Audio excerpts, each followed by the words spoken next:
Good morning, Mr. Hardeep. Thank you so much for gracing us with your presence. As mentioned in your speech today, our Honorable Prime Minister, Mr. Modi, has set out a goal that 20 million more houses have to be built in India in the next 5 years.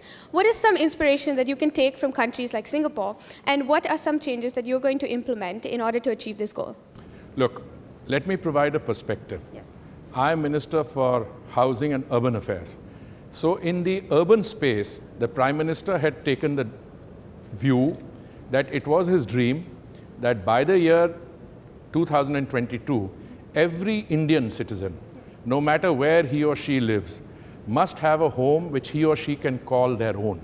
So we did a demand assessment, and we came to the conclusion that 10 million urban homes have to be built by 2022 for every Indian to be able to say that he or she has a home. Now, this is where the good news starts. That title of that home would have to be in the name of the lady of the house. This is a fillip for gender empowerment, because what happens invariably when, if there's marital discord, the lady of the house is shortchanged, because the property goes with the male, etc. So this has to be either in the name of the lady of the house or co-jointly. Secondly, each house must be a pakka house with a toilet, with a kitchen, etc. Now, we did another demand assessment, and we said that the number was actually required is a little more. It is not 10 million, but it was 11.2 million, okay? The good news is that that target which has to be completed in 2022, my ministry has a committee for monitoring and sanctioning projects. They have already sanctioned 8.8 million out of that, and we're only in 2019. So I'm 2019. So the point I'm making is by the end of the year or the first quarter of next year, we will complete all the sanctioning. The number of homes which have been grounded, you have to first sanction a project. The most important thing in the project is the land availability. Once you have the land, you sanction the project, then the grounding takes place. And the technology which we are using these days, many companies from all around the world are coming in and participating in this exercise.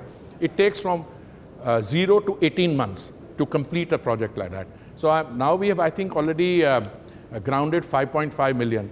2.45 have already been handed over. So the total sanctioning of 11.2 million will be completed in the next few months. The number of houses which have been grounded, which are currently at 5.5 million or so, will go up to 7.8 or so.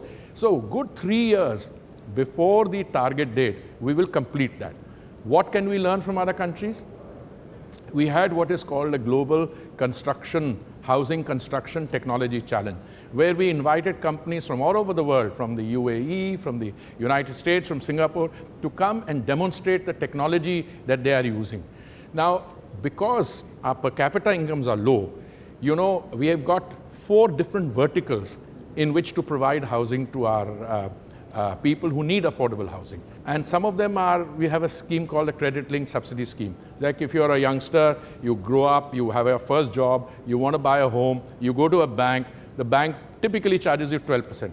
If you belong to the economically weaker section or lower income group or middle income group, we will give you an interest subvention 3% upfront. Similarly, we have other schemes. State government provides some money, the central government provides some money. So it's a fantastic development process with the Prime Minister, but it's like all his other flagship programs. Amrut, which provides water and sewage treatment in 500 cities, 100 smart cities project. So I would recommend to you guys, whilst you do all your innovation, etc., have a look at these schemes.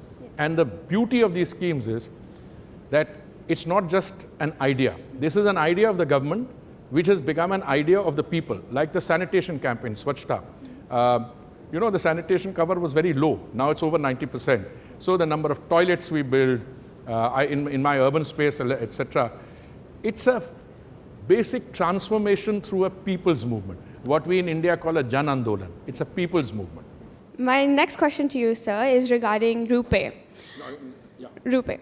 RuPay, we've heard a lot about it in these past 2 days. My question is, what are the implications of RuPay for the people of the lower socioeconomic class? Well, let me not respond to just one. Okay. You need in a country like India, which has vast developmental challenges, you need financial inclusion.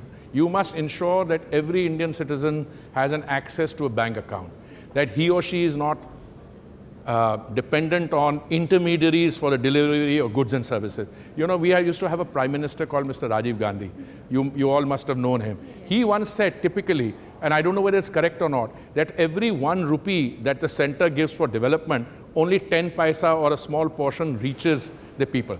The Prime Minister Modi's entire effort is to make sure that the beneficiaries of the development programs get the money directly. Now, if you have a bank account of your own, if you have financial inclusion schemes like this, you are dealing directly. So you utilize technology for financial inclusion, and I'd love to spend more time with you, except that I'm already running behind time, so you guys will forgive me for running away. So, but we'll catch up later. Thank you so much. Thank you.